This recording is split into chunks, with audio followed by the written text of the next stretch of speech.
ሰላም ጤና ይስጥልኝ የሀገሬ ልጆች እንደምን አላችሁ? ዛሬም የአፋን ኦሮሞ ግሶችን እየተመለከትን እንገኛለን። ዛሬ የምንመለከተው ሄልፒንግ ቨርብስ ብለን የምናያቸውን ግሶች ነው። እንግዲህ የተወሰኑ ግሶች አሉ ከሌሎች ግሶች ጋር የምንጠቀምባቸው በአፋን ኦሮሞ እንደዚሁም ደግሞ በእንግሊዝኛው verb to be የሚተኩ ግሶች አሉ። እነሱን ለብቻቸው ማየት መርጫለሁ። ዛሬ ጣን እናያለን። ጣ ግን ጠቅለል አድርገን እነዚህ ሄልፒንግ ቨርብስ የምንላቸው አጋዥ ግሶች እነማን ናቸው? የተለየ ሚና የሚኖራቸው በአፋን ኦሮሞ ቋንቋ ውስጥ የተለየ ሚና ያላቸው ግሶች ለብቻ ሊስታቸውን እናያለን። ከዛ አንድ ባንድ እናያቸዋለን። ዛሬ ጣን እናያለን ማለት ነው። እንግዲህ ሄልፒንግ ቨርብስ የምላችሁ እነዚህ ነው። እንግዲህ ራሳቸውን ችለው ልንጠቀምባቸው እንችላለን፣ ከሌሎች ግሶች ጋር ልንጠቀምባቸው እንችላለን። ጣ ነው እንግዲህ የመጀመሪያው። ጣ ትርጉሙ ነው ማለት ነው። ነው ብቻ ሳይሆን ለሰባቱም ተውላጠ ስሞች እኔ ነኝ፣ እኛ ነን፣ እናንተ ናችሁ፣ አንተ ነህ፣ አንቺ ነሽ፣ እነሱ ናቸው፣ እሱ ነው፣ እሷ ናት። ለዚህ ሁሉ አንድ ቃል ነው የምንጠቀመው፣ ጣ ነው። እንደ አማርኛው ብዙ ለእያንዳንዱ ተውላጠ ስም አይለያይም። በእንግሊዝኛው verb to be ነው። is am are የሚለውን ነው የሚተካው። present time ላይ ብቻ ነው። was were የሚለውን አይተካም። ጣ present time ላይ ብቻ ነው የምንጠቀመው። is am are የሚለውን ነው። was wereን አይተካም። እሱን የሚተካ ሌላ ግስ አለን፣ ሌላ አጋዥ ግስ አለን። ሌላው ጅሩ ነው። እንግዲህ ጅሩ ሊትራሊ መኖር ማለት ነው። ሌላው ቱሩ ነው። ሊትራሊ እንግዲህ እንደ ዋና ግስ ሆኖ ሲያገለግል መቆየት ነው። ቀቡ መያዝ ነው።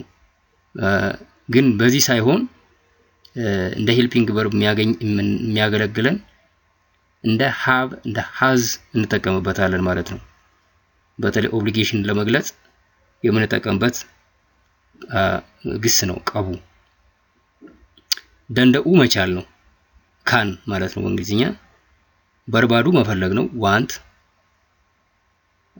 ቀቡ ማጣት to lose ማለት ነው። ጢሱ መተው to abandon ናቸው። እንግዲህ መጨረሻ ላይ ቀቡና ጢሱ ከሌሎች ሩት ቨርቦች ጋር ከአንድ ላይ ሲመጡ ተጨማሪ ኔጌሽን በአፋን ኦሮሞ ፎርሙሌት ለማድረግ የሚጠቅሙን ግሶች ናቸው። ግሶቹ ነው ግን አሉታዊ ትርጉም ያላቸው። ቀቡ ማጣት ነው፣ ጢሱ መተው ነው። አሉታዊ ትርጉም ነው ያላቸው። ስለዚህ ከሌሎች ግሶች ጋር በሚመጡበት ጊዜ ለየት ያለ ኔጌሽን ኢን አፋን ኦሮሞ ይሰጡናል ማለት ነው። እንግዲህ ኔጌሽን ኢን አፋን ኦሮሞ ራሱን ችለን ተመልክተነዋል። እዛ ላይ የምንጠቀማቸው ቃላት አሉ። ሚቲ፣ ሂን፣ መሌ፣ ለኪ የመሳሰሉትን አይተናል። በዛ ጊዜ ቀቡንና ጢሱን አትሊስት በኦዲዮ ቪዲዮ አልተመለከትንም። መጽሐፉ ላይ ግን በዛ ርዕስ ስር ተካተው ሰፋ ብሎ ዝርዝር ተቀምጦለታል። እዛ ላይ መመልከት ትችላላችሁ መጽሐፉ ያላችሁ ሰዎች። እንዳልኳችሁ እንግዲህ እነዚህን በተወሰነ መልኩ እያንዳንዳቸውን እንመለከታለን። ዛሬ ጣን እናየዋለን። ጣ እንግዲህ በጣም ጠቃሚ ማሰሪያ አንቀጽ ነው። ትርጉሙ እንደነገርኳችሁ is am are in the present time verb to be ነው። በአማርኛ ኑ ነው። እንግዲህ ኔጌት ሲደረግ የሚኖረው ትርጉም ነው ከሆነ አይደለም ነው። its negation is ሚቲ። እንግዲህ ሚቲ ደግሞ ኔጌሽን አፋን ኦሮሞ በሚለው ትምህርታችን ስር ሰፋ አድርገን ተመልክተናል ማለት ነው። ሶስተኛው ቁም ነገር form doesn't change with subject። ስለዚህ እኔ ነኝ እንግዲህ ነው ስላለን በነው ብቻ አያልቅም። እኔ ነኝ፣ እኛ ነን፣ እነሱ ናቸው፣ እናንተ ናችሁ፣ አንተ ነህ፣ አንቺ ነሽ፣ እሱ ነው፣ እሷ ናት። ለሁሉም አንድ አይነት ቃል ነው የምንጠቀመው። ጣ ነው እንግዲህ በዚህ በቴምፕሌቱ እንደምትመለከቱት ማለት ነው። እሺ ምሳሌዎች እናያለን። እንግዲህ አኒ ኦጌሳ ፈያዳ፣ እኔ የጤና ባለሙያ ነኝ። ጣ ነኝ። ኑቲ በረቶታዳ፣ እኛ ተማሪዎች ነን። ኑቲ ጣ ነን።